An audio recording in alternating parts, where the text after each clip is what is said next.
Bismillahirrahmanirrahim. Assalamualaikum warahmatullahi wabarakatuh. Selamat pagi teman-teman yang kami sayangi dan yang terhormat Ibu Tri Utami SPD MPDI. Perkenalkan, kami dari kelompok 3 yang beranggotakan saya sendiri Nganti Rahayu, Esa Hoirani Zalzabila, Diajeng Nur Anggraini, Anissa Ziyadatur Rohmah, Vivi Aifi, Karina Putri Andini, dan Siti Marfuatun. Yang pertama, kami akan bahas tentang biografi Benjamin S. Bloom. Lahir pada 21 Februari 1913 di Lansford, Pennsylvania. Meninggal pada 13 September 1999. Beliau mendapat gelar sarjana dan gelar master dari Pennsylvania State University tahun 1935 dan PhD pendidikan dari University of Chicago pada Maret 1942. Beliau menjadi anggota Staff Board of Examination di University of Chicago pada tahun 1940 dan bertugas hingga 1959. Beliau juga seorang guru, penasihat pendidikan, dan psikologi pendidikan. Penunjukan awalnya sebagai pelatih di Departemen Pendidikan University of Chicago dimulai tahun 1944 dan akibatnya beliau ditunjuk sebagai profesor pada tahun 1970. Pada tahun 2001, Lorin W. Anderson, mantan siswa Bloom, bekerja sama dengan salah satu kawan Bloom yaitu David Cradwell menulis A Taxonomy for Learning, Teaching, and Assessing, a revision of Bloom's Taxonomy of Educational Objectives. Selanjutnya, ranah kognitif menurut Bloom. Taksonomi ialah klasifikasi atau pengelompokan benda menurut ciri-ciri tertentu. Taksonomi dalam bidang pendidikan digunakan untuk klasifikasi tujuan instruksional. Ada yang menamakannya tujuan pembelajaran, tujuan penampilan, atau sasaran belajar yang digolongkan dalam 3 klasifikasi umum atau ranah domain, yaitu yang pertama, ranah kognitif. Ranah kognitif berkaitan dengan tujuan belajar yang berorientasi pada kemampuan berpikir. Yang kedua, ranah afektif, berhubungan dengan perasaan, emosi, sistem nilai, dan sikap hati. Dan yang ketiga, ranah psikomotor, berorientasi pada keterampilan motorik atau penggunaan otot berangka. Taksonomi Bloom ranah kognitif merupakan salah satu kerangka dasar untuk pengkategorian tujuan-tujuan pendidikan, penyusunan tes, dan kurikulum di seluruh dunia. Taksonomi pendidikan ini terkandung dalam buku The Taxonomy of Education Objective, The Classification of Educational Goals, Handbook L. Cognitive Domain yang terbit pada tahun 1956 sebagai buah karya dari Benjamin Samuel Bloom, M.T. Engelhardt, E.J. Furst, W.H. Hill, dan Cradwell. Kerangka pikir karya Benjamin Bloom dan kawan-kawan berisikan 6 kategori pokok dengan urutan mulai dari jenjang yang rendah sampai dengan jenjang yang paling tinggi, yakni tingkatan taksonomi Bloom, yaitu yang pertama, pengetahuan atau knowledge, kedua, pemahaman, comprehension, yang ketiga, penerapan atau application, yang keempat, analisis, yang kelima, sintesis, dan yang keenam, evaluasi atau evaluation. Revisi dilakukan terhadap taksonomi Bloom, yakni perubahan dari kata benda dalam taksonomi Bloom menjadi kata kerja dalam taksonomi revisi. Perubahan ini dibuat agar sesuai dengan tujuan-tujuan pendidikan. Pembahasan aksonomi Bloom ranah kognitif. 1. Pengetahuan atau knowledge. Pengetahuan melibatkan proses mengingat kembali hal-hal yang spesifik dan universal, mengingat kembali metode dan proses, atau mengingat kembali pola, struktur, atau setting. Pengetahuan dapat dibedakan menjadi 3, yakni 1. Pengetahuan tentang hal-hal pokok, 2. Pengetahuan tentang cara memperlakukan hal-hal pokok. 3. Pengetahuan tentang hal yang umum dan abstraksi.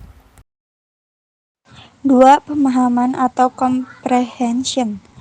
Pemahaman ialah suatu bentuk pengertian atau pemahaman yang menyebabkan seseorang mengetahui apa yang sedang dikomunikasikan dan dapat menggunakan bahan atau ide yang sedang dikomunikasikan itu tanpa harus menghubungkannya dengan bahan lain. Pemahaman dibedakan menjadi 3, yakni penerjemah atau translasi, penafsiran atau interpretasi, ekstrapolasi. Yang ketiga yaitu penerapan atau application. Kemampuan seseorang untuk menerapkan gagasan, prosedur, metode, rumus, teori, prinsip di dalam sebagai situasi. Yang keempat ada analisis.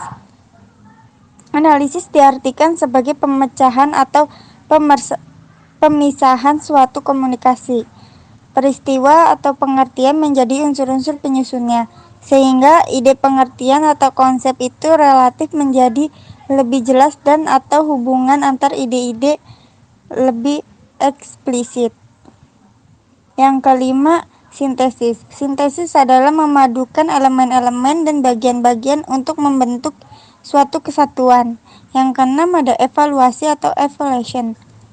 Evaluasi bersangkutan dengan penentuan secara kuantitatif atau kualitatif tentang nilai materi atau metode untuk sesuatu maksud dengan memenuhi tolak ukur tertentu.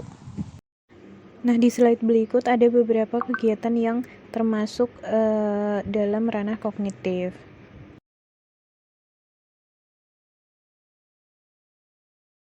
Kemudian alasan mengapa taksonomi belum perlu direvisi sehingga menjadi taksonomi revisi yang dibuat oleh Anderson dan Cradwell, yaitu karena terdapat kebutuhan untuk mengarahkan kembali fokus para pendidik pada handbook.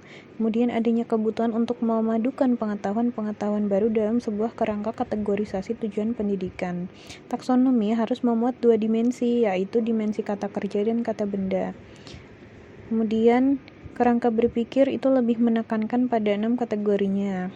Kemudian pada versi asli taksonomi itu lebih ditujukan untuk dosen-dosen, padahal dalam dunia pendidikan tidak hanya dosen saja yang berperan untuk merencanakan kurikulum pembelajaran dan penilaian. Selanjutnya, dimensi pengetahuan taksonomi revisi. Dimensi pengetahuan taksonomi dibagi menjadi beberapa, di antaranya pengetahuan faktual, pengetahuan konseptual, pengetahuan prosedural, dan pengetahuan metakognitif. Pada bagian dimensi pengetahuan yang pertama yaitu pengetahuan faktual. Pengetahuan faktual meliputi elemen-elemen dasar yang digunakan oleh pakar dalam menjelaskan, memahami, dan sistematis menata disiplin ilmu mereka. Pengetahuan dibagi menjadi 2 subjektif, di antaranya pengetahuan tentang terminologi.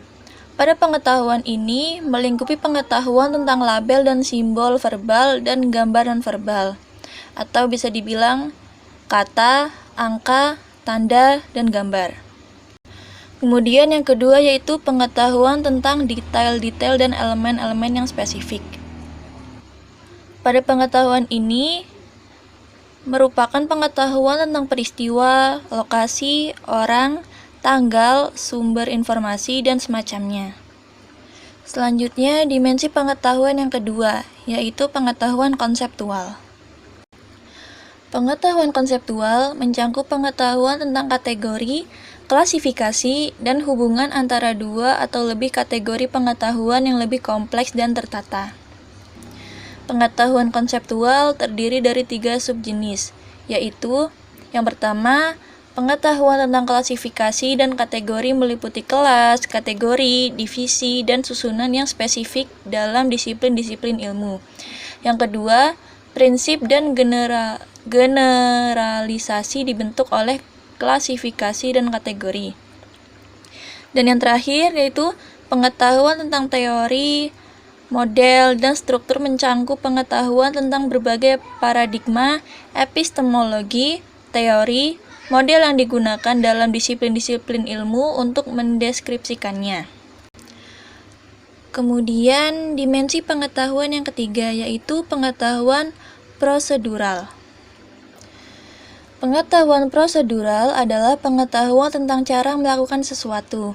Pengetahuan ini mencangkup pengetahuan tentang keterampilan, algoritma, teknik, dan metode yang semuanya disebut dengan prosedur. Pengetahuan prosedural ini terbagi menjadi 3 subjenis, yaitu yang pertama, pengetahuan tentang keterampilan dalam bidang tertentu dan algoritma adalah pengetahuan prosedural atau pengetahuan faktual yang meliputi fakta. Yang kedua, pengetahuan tentang teknik dan metode dalam bidang tertentu adalah bagaimana cara berpikir dan menyelesaikan masalah-masalah, bukan hasil penyelesaian masalah-masalah dan juga bukan hasil penyelesaian masalah atau hasil pemikirannya. Kemudian yang ketiga yaitu pengetahuan tentang kriteria untuk menentukan kapan harus menggunakan prosedur yang tepat. Pengetahuan ini dapat kita contohkan antara lain pengetahuan tentang kriteria untuk menentukan jenis esai apa yang harus ditulis, misalnya eksposisi atau persuasi. Pengetahuan tentang kriteria untuk menentukan metode apa dalam menyelesaikan persamaan-persamaan aljabar. D. Pengetahuan metakognitif. Pengetahuan metakognitif merupakan dimensi baru dalam taksonomi revisi. Pengetahuan metakognitif terbagi menjadi 3 subjenis yaitu 1. Pengetahuan strategis. Pengetahuan strategis adalah pengetahuan tentang strategi-strategi belajar dan berpikir serta pemecahan masalah. Yang kedua, pengetahuan tentang tugas-tugas kognitif yang meliputi pengetahuan kontekstual dan kondisional. Yang ketiga, pengetahuan diri. Dan Anderson, taksonomi menjadi 1. Mengingat 2. Memahami 3. Mengaplikasikan 4. Menganalisis 5. Mengevaluasi yang keenam, menciptakan. Pembahasan aksonomi Bloom ranah kognitif.